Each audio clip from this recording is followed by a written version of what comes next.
नमस्कार, बारामासा में आप लोगों का एक बार फिर से स्वागत। इस फ्रेम में अभी जो छोटा सा मंदिर आप देख रहे हैं, इससे जुड़ी मान्यताएं बहुत बड़ी हैं। वैसे तो थंबनेल देखकर भी आप समझ गए होंगे कि हम लोग अभी भविष्य बद्री में हैं, उस मंदिर में जिसे भविष्य का बद्रीनाथ कहा जाता है। मान्यताएं हैं कि जो बद्रीनाथ अभी है वहाँ कुछ समय बाद उसका अस्तित्व खत्म हो जाएगा और तब इसी जगह पर भविष्य बद्री नाम के इसी मंदिर में भगवान बद्रीनाथ के दर्शन होंगे। सबसे पहले मैं आपको ये समझा दूं कि भविष्य बद्री कहाँ पड़ता है। तो बद्रीनाथ जाने के लिए जो जोशीमठ कस्बा आता है, नगर आता है, जोशीमठ से एक रास्ता तो माणा की तरफ यानी बद्रीनाथ की तरफ गया और दूसरा रास्ता नीति घाटी की तरफ गया। तो नीति घाटी की तरफ बढ़ते हुए तपोवन नाम की एक जगह आती है, वहीं से लगभग 1.5-2 किलोमीटर आगे जाके एक रास्ता कटता है जो कि भविष्य बद्री तक आता है। तपोवन से भविष्य बद्री की दूरी तकरीबन 14-15 किलोमीटर है। तो ये यहाँ की ज्योग्राफी हुई। जो उत्तराखंड से बाहर के जो लोग हैं उन्हें ये भी बता दें कि ये चमोली डिस्ट्रिक्ट में पड़ता है। और आइए बाकी की तमाम यहाँ से जुड़ी क्या मान्यताएं हैं, क्या पौराणिक कथाएं हैं, वो अंदर जो पंडित जी हैं, जो पुजारी हैं यहाँ के, उनसे जानते हैं भविष्य बद्री की पूरी कहानी।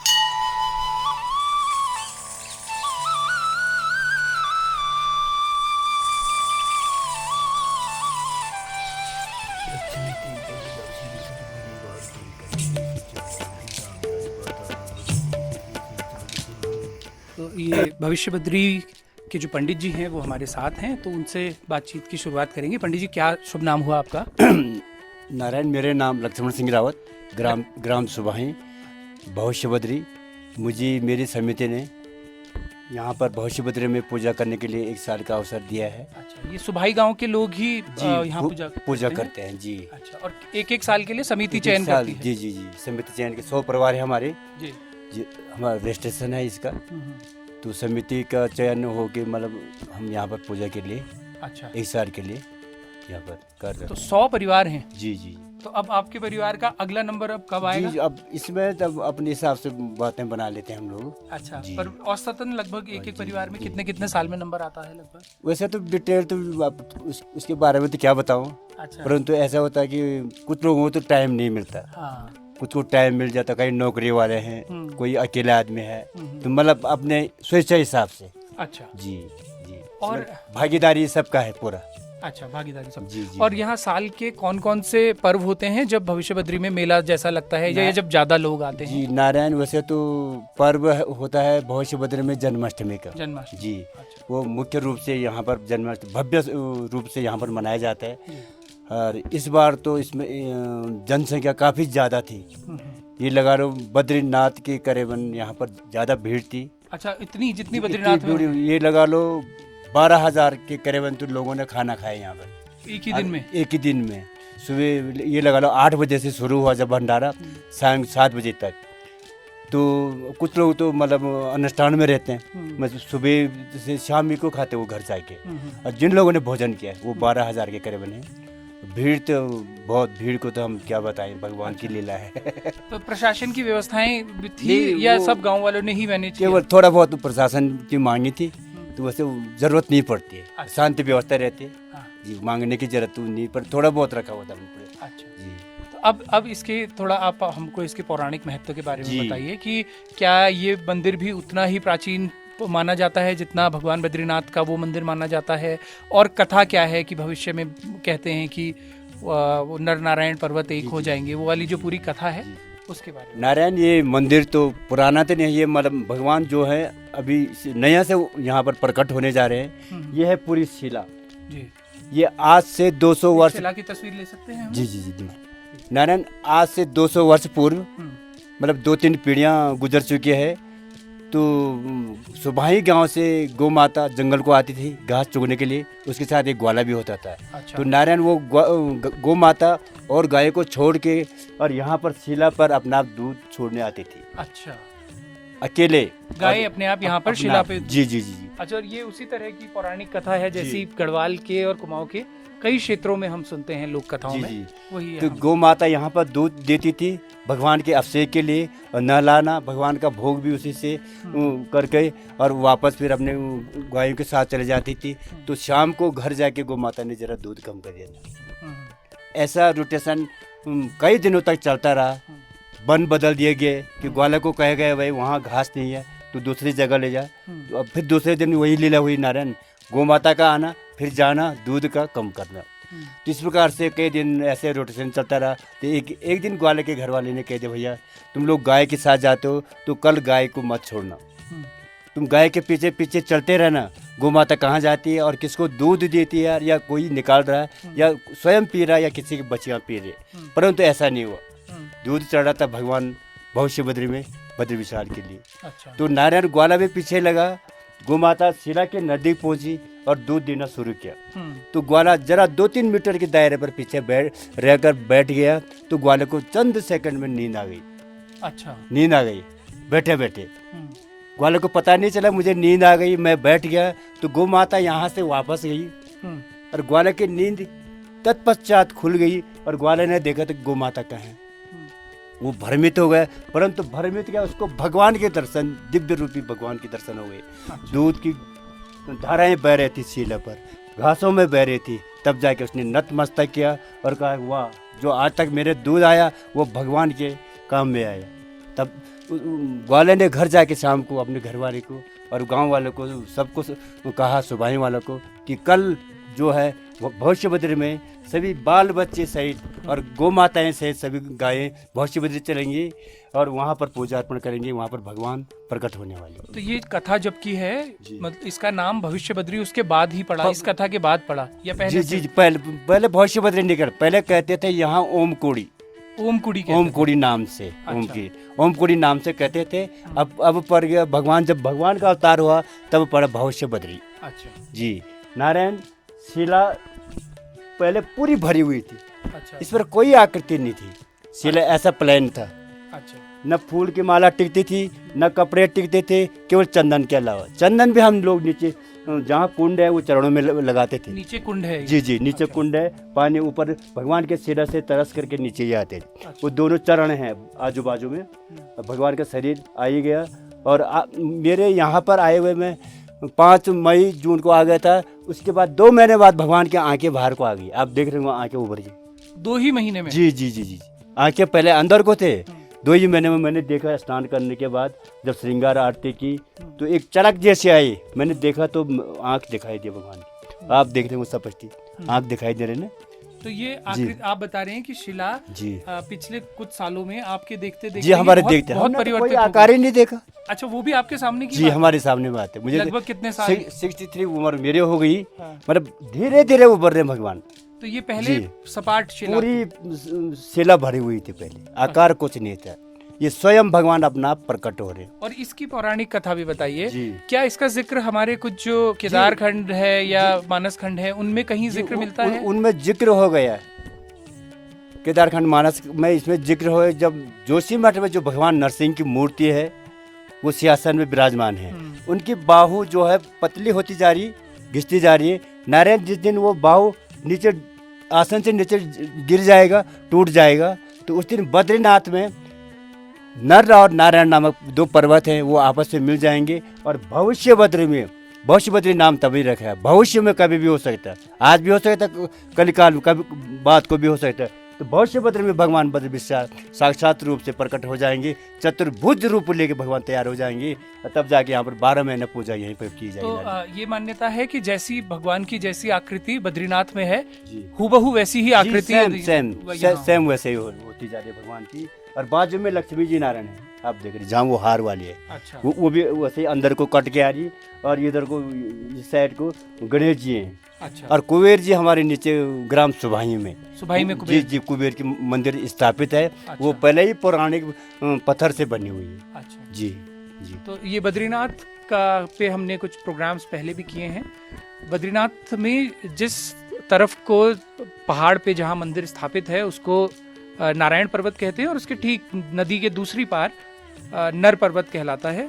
तो जैसा कि अभी पंडित जी ने बताया कि मान्यता है कि एक समय में जब जोशीमठ में भगवान नरसिंह की जो भुजा है वो पतली होते होते जिस दिन पूरी तरह से अलग हो जाएगी, उस दिन नर और नारायण दोनों पर्वत एक हो जाएंगे, मिल जाएंगे।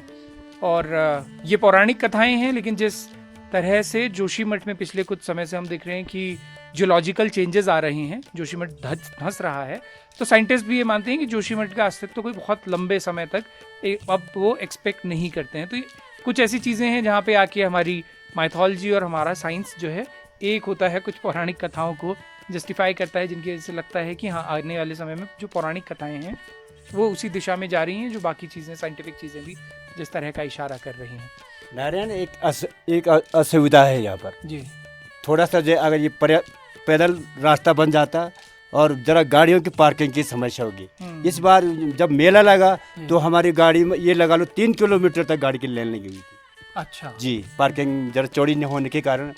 और इसके साथ ये भी है पर्यटन विभाग द्वारा हमें जरा सहयोग मिलता है, जरा एक आध यहाँ पर कमरे बन जाते हाँ, यात्रियों के कीर्तन भजन के लिए, विश्राम के लिए, साधु संतों के लिए, और जरा लेडीज और जेंट्स शौचालय या स्नान घर।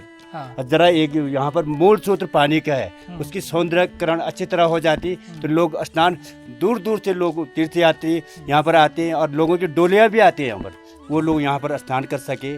बाकी बद्रीनाथ की तरह यहाँ हमारे यहाँ सभी तीर्थ स्थल यहाँ पर पूरे बन जाएंगे। वसुधारा भी है यहाँ पर। अच्छा, 4 किलोमीटर। जी, जरा रास्ता का अभाव है सर। हाँ। नारायण, अब देखिए पुजारी जी जो ये बात कर रहे हैं ये हमारी अथॉरिटीज़ को समझना चाहिए, टूरिज्म डिपार्टमेंट को स्पेशली समझना चाहिए, स्पेसिफिकली समझना चाहिए, क्योंकि देखिए जब तक इस तरह के जो सैटेलाइट डेस्टिनेशंस हैं इनको विकसित नहीं किया जाएगा, 4 धाम का जो सबसे बड़ी प्रॉब्लम हमारे यहाँ यही है कि एक छोटे छोटे स्पॉट्स पे एकदम से इन्फ्लक्स जो है पॉपुलेशन का, टूरिस्ट का इतना ज़्यादा होता है कि ना तो वो मैनेजेबल रह जाता है और ना उससे पहाड़ के तमाम जो मेजर प्रॉब्लम्स हैं, जो पलायन की समस्या है या बेरोजगारी की समस्या है, वो इसलिए भी ज़्यादा है क्योंकि एक स्पॉट पे बहुत ज़्यादा इन्फ्लक्स तो है लेकिन इस तरह के डाइवर्टेड टूरिज्म नहीं है। अगर यहाँ तक टूरिस्ट बढ़ता है, इन क्षेत्रों तक बढ़ता है, तो उससे जो मेन स्पॉट्स हैं उनका भी भार कम होगा, हमारे जो हाईवेज हैं उनका भी भार कम होगा। और सबसे बड़ी बात कि यहाँ तक कितना पड़ता होगा जोशीमठ से नीचे यहाँ तक 40-45 किलोमीटर लगभग। जी ऐसे लगभग। जी, तो लगभग इस 40-45 किलोमीटर के रास्ते में जितनी भी पॉपुलेशन है, जितने भी कस्बे हैं, उन सब के लिए एक बड़ी अपॉर्चुनिटी जो है डेवलप होगी। होम स्टेज खुलेंगे, दुकानें खुलेंगी, टूरिस्ट बढ़ेगा तो तमाम तरह की सुविधाएं होंगी, तमाम तरह की अपॉर्चुनिटीज़ होंगी। हम अभी आपको ये परिसर भी दिखाते हैं कि बहुत मिनिमम अभी यहाँ पे कुछ नहीं, एक छोटा सा मंदिर है, उसकी मान्यताएं भले ही बड़ी हैं लेकिन अगर डेवलप किया जाए तो एक अच्छा डेस्टिनेशन ये बन सकता है। और कुछ ड्रोन शॉट से आपको दिखाते हैं कि कितना सिनिक जो ब्यूटी है यहाँ की वो कितनी कमाल की है, वो आप इन ड्रोन विजुअल्स से समझिए।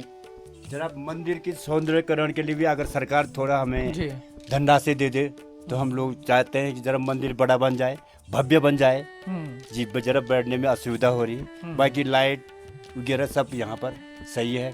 अच्छा जी, और यहाँ पर टूरिज्म के लिए भी काफ़ी मैदाने हैं यहाँ पर। अगर कोई लोग टेंट से रहना चाहते हैं अपने उसमें उसके खर्च करने की जरूरत नहीं है। अच्छा। स्वतः ही सरकार की भूमि है और भी भूमि है, तो वहाँ पे कैंप कर सकते हैं। कैंप कर सकते हैं, निःशुल्क कैंप कर सकते हैं वो लोग। चलिए अभी आपको वो भी दिखाते हैं जिसको वहाँ पे छोटा सा बुग्याल नारायण एक नरसिंह शिला है।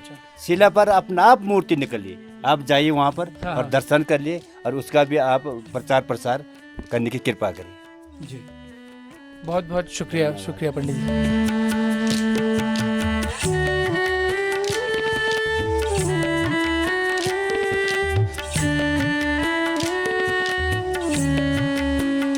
ये मंदिर से हम थोड़ा ही ऊपर आए हैं, यहाँ पे एक सुंदर सा बुग्याल है, भी उस तरफ बढ़ते हुए आपको दिखाते हैं।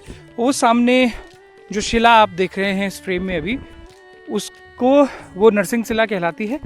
और पंडित जी ने बताया कि जिस तरह से भगवान बद्रीनाथ पत्थर पर धीरे धीरे उभर रहे हैं, वैसी ही मान्यता है कि इस पत्थर पर भगवान नरसिंह जो है वो धीरे धीरे उभर रहे हैं।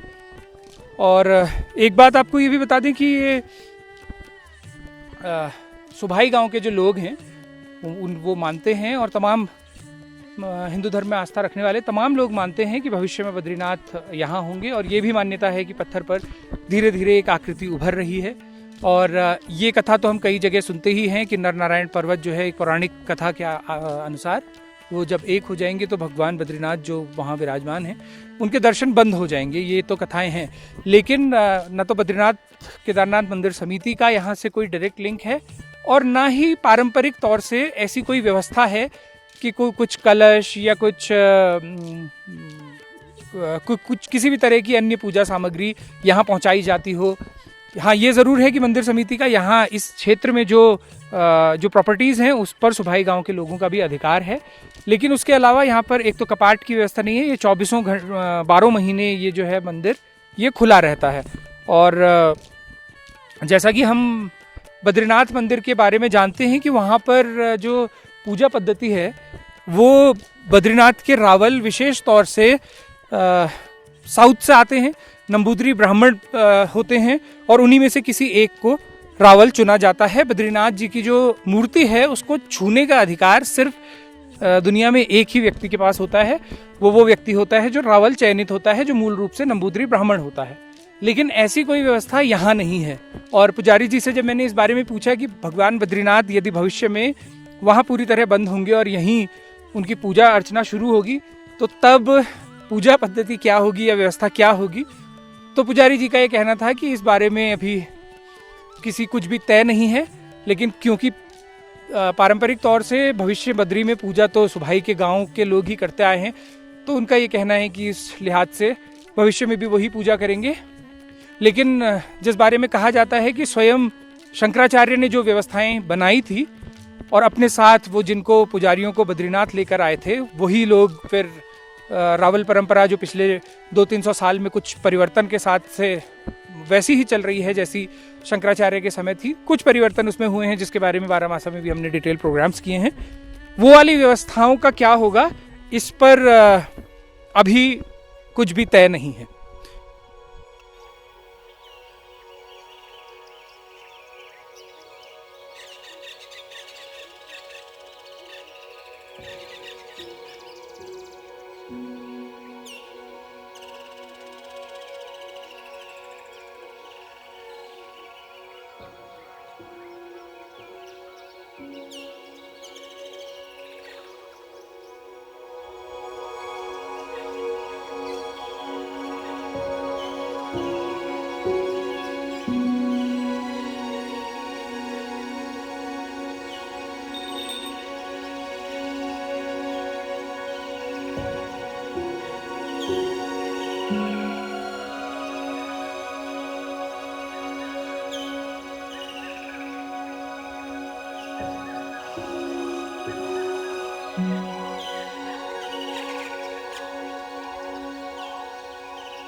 तो ये था भविष्य बद्री मंदिर, उससे जुड़ी पौराणिक कथाएं, उससे जुड़ी मान्यताएं, उसकी लोकेशन हमने आपको बताई। उसी के पास में ये एक बहुत खूबसूरत बुग्याल नुमा एक जगह है।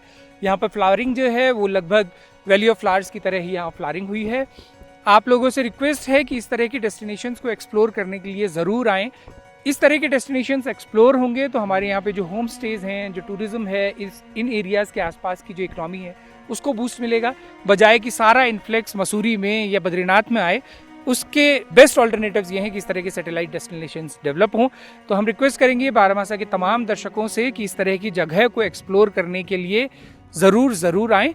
कुछ चीज़ों का ध्यान रखें कि यहाँ पर अगर आप कैंपिंग करते हैं, और जैसा कि गांव वालों ने बताया कि इस खूबसूरत से बुग्याल में इस बहुत ब्यूटीफुल लैंडस्केप पे कैंपिंग अलाउड है, वो लोग परमिट करते हैं कैंप करना। ये ध्यान रखें कि आप लोग कूड़ा कचरा प्लास्टिक वगैरह यहाँ ना फैलाएं। और उसके साथ में अगर आप एनवायरनमेंट फ्रेंडली होकर इन एरियाज़ को यहाँ तक आते हैं तो आपके लिए एक बहुत खूबसूरत एक्सपीरियंस तो होगा ही। इस पूरे एरिया के लिए, गाँव वालों के लिए, उनकी इकनॉमी के लिए, उस सब के लिए भी लॉन्ग टर्म में एक अच्छा स्टेप होगा। आप लोगों को ये प्रोग्राम कैसा लगा हम लोगों को कमेंट करके ज़रूर बताइएगा। और जाते जाते एक बार फिर से मैं रिपीट कर दूं इस बात को कि ज़रूर एक्सप्लोर कीजिएगा इस तरह के ऑफ बीट डेस्टिनेशंस जो ज़्यादा एक्सप्लोर्ड नहीं हैं। तो बस इसी मैसेज के साथ जुड़े रहें बारामासा।